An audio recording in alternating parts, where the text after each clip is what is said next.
राम राम साहब, मैं हूं अनिल नुआ और मैं हूं आज सीकर में आयाम कोचिंग में। हमारे साथ खड़े हैं रवि जी मांडिया। सर मैं ना पूछना चाहूँ कि सीयूईटी को शानदार रिजल्ट देने के लिए पहले तो जाना है और ताकि पूरी आयाम का परिवार ने बहुत बहुत धन्यवाद। मैं पूछना चाहूँ कि सीयूईटी की तैयारियां ले था कि क्या स्ट्रेटेजी है। बिल्कुल अनिल जी, आपका बहुत बहुत आभार और राम राम साहब की आपकी पूरी टीम आज आयाम में पधारी। सर सीयूईटी के बारे में मैं आपको बताता हूं कि सीयूईटी इस बार पहली बार देश में कंडक्ट की गई थी और नीट के बाद में सबसे बड़ी एग्जाम इस बार हुई। सीयूईटी 12वीं के बाद में जो बच्चा आर्ट्स का, कॉमर्स का, साइंस का, मैथ का किसी भी बैकग्राउंड का है, जिसको देश की 44 सेंट्रल यूनिवर्सिटीज में अगर प्रवेश लेना है तो पहले क्या होता था कि 12वीं के परसेंटेज के ऊपर आधार पर उनका एडमिशन होता था, लेकिन इस बार जो उनको दाखिला मिलेगा वो सीयूईटी की परीक्षा में जो नंबर आए उसके आधार पर मिलेगा।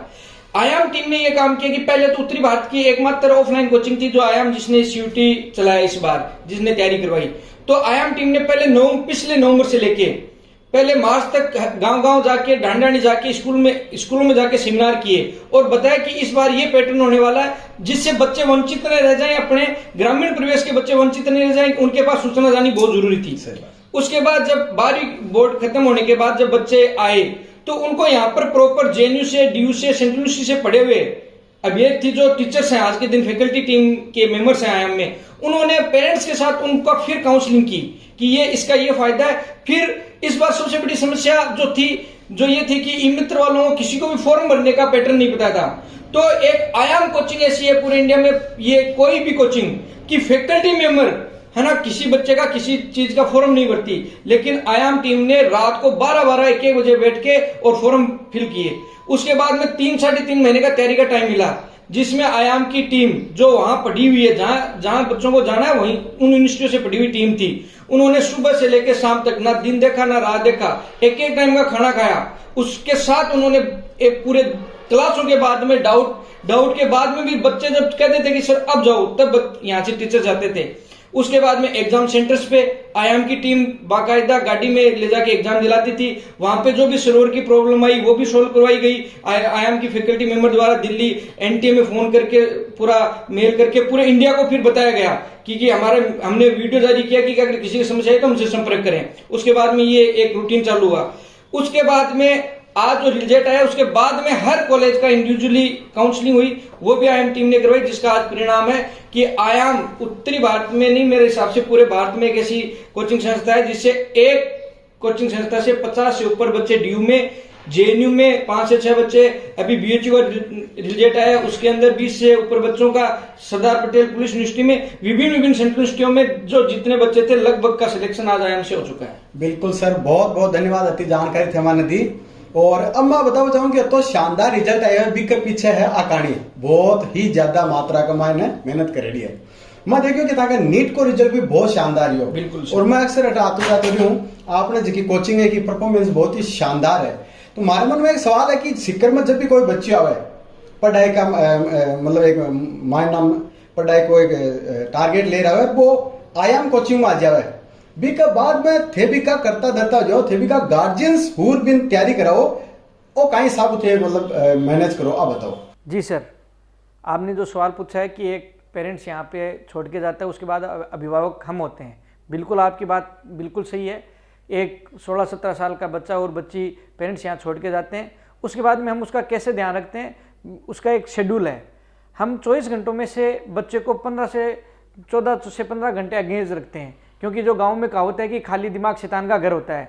जब तो हम बच्चे को एक ऐसा टाइम टेबल शेड्यूल बना के देते हैं जिसमें बच्चा रहता है तो वो पूरा हमारी मॉनिटरिंग में रहता है। बच्चा सुबह 6:30 से, हमारी कोचिंग का टाइमिंग है सुबह 6:30 से लेकर 8 बजे तक, 2 स्लॉट में होती है 6:30 से 1 बजे और 1 बजे के बाद में शाम को 8 बजे तक।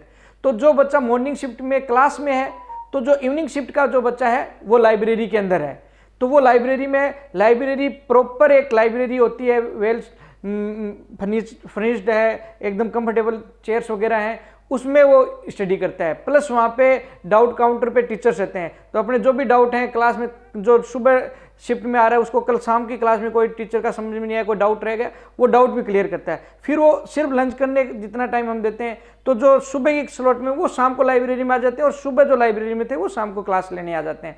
उसके बाद में वो हॉस्टल्स में रात को 8-9 बजे जाते हैं।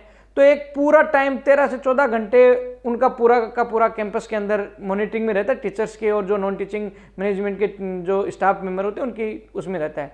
उसके अलावा जिन हॉस्टल्स में बच्चे रह रहे हैं, जिन पीजी में बच्चे रह रहे हैं, उनकी एक प्रॉपर हम लिस्ट होती है हमारे पास, उसी के हिसाब से हम बच्चों को रेफर करते हैं, भाई आप इस हॉस्टल में जा सकते हो।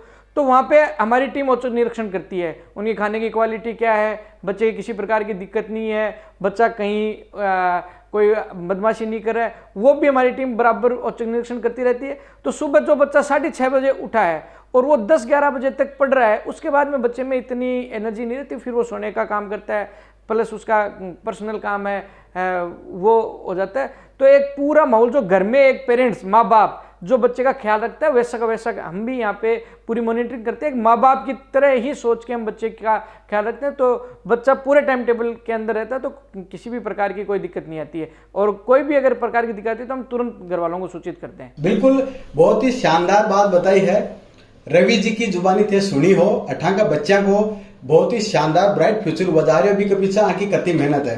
अब नेक्स्ट और लास्ट सवाल मारो वो है कि आगामी सीजन का मायने थे कोई और नयो सब्जेक्ट इंट्रोड्यूस कर रहे होगे?